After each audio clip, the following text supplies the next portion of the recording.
Good afternoon, everyone. My name is Edmund. I am a new member of Jesus Lord Fellowship, and this is my first Timely Truth. I named this Timely Truth, How God Always Provides. I wanted to do this so that you guys have a little bit of an idea of who I am and how God has guided me through the last 3 decades of my life. Just a little background, I grew up in California. I was born and raised there. I grew up in a very formal Christian household. Sunday, church every Sunday, parents woke me up, wore my Sunday's best, and it was more ritual than anything for me. Growing up, I did not really have a relationship with our God. It was more just my parents pushing me towards learning, and but ultimately it's not a bad thing because it definitely developed me as a person, physically, emotionally, and spiritually, with our living God today. So the reason why I chose the title How God Always Provides is because throughout my life I thought I had it all figured out. Joined the military at an early age. I thought I knew everything. I was very stubborn. I did not like listening to others. And during those times, I've learned early on in my early 20s that without God, without our living God and His guidance, that this life was not I would say, meaningful to myself. And I learned as time progressed what God has done for me throughout the years, because at times, even when I did not look for God, He was still there for me.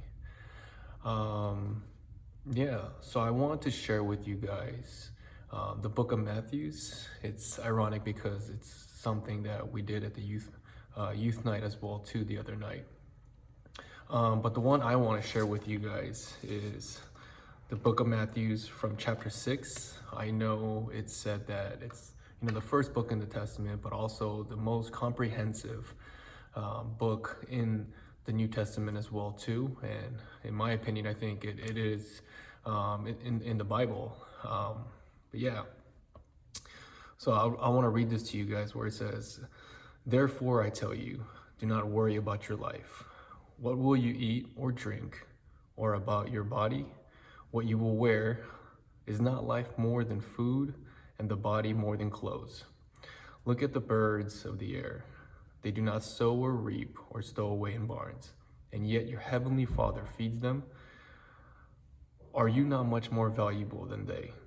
Can any of you, by worrying, add a single hour to your life?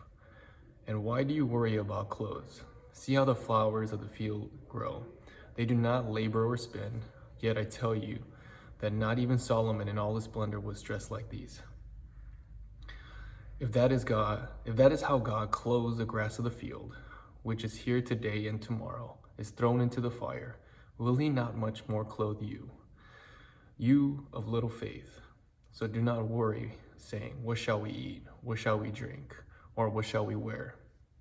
For the pagans run after these things, and your heavenly Father knows that you need them. But seek His kingdom and His righteousness, and all these things will be given to you as well. Therefore, do not worry about tomorrow, for tomorrow will worry about itself. Each day has enough trouble of its own." Throughout our lives, we're going to go through struggles, whether it's school, jobs, careers, with family, with ourselves, even with God, and trusting Him that He will provide for us.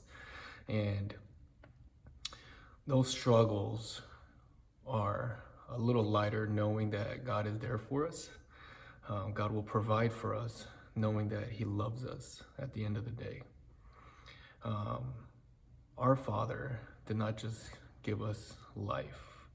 But everything we have and everything we will be and everything we'll become is through all his grace, and he will always provide for us if you seek him.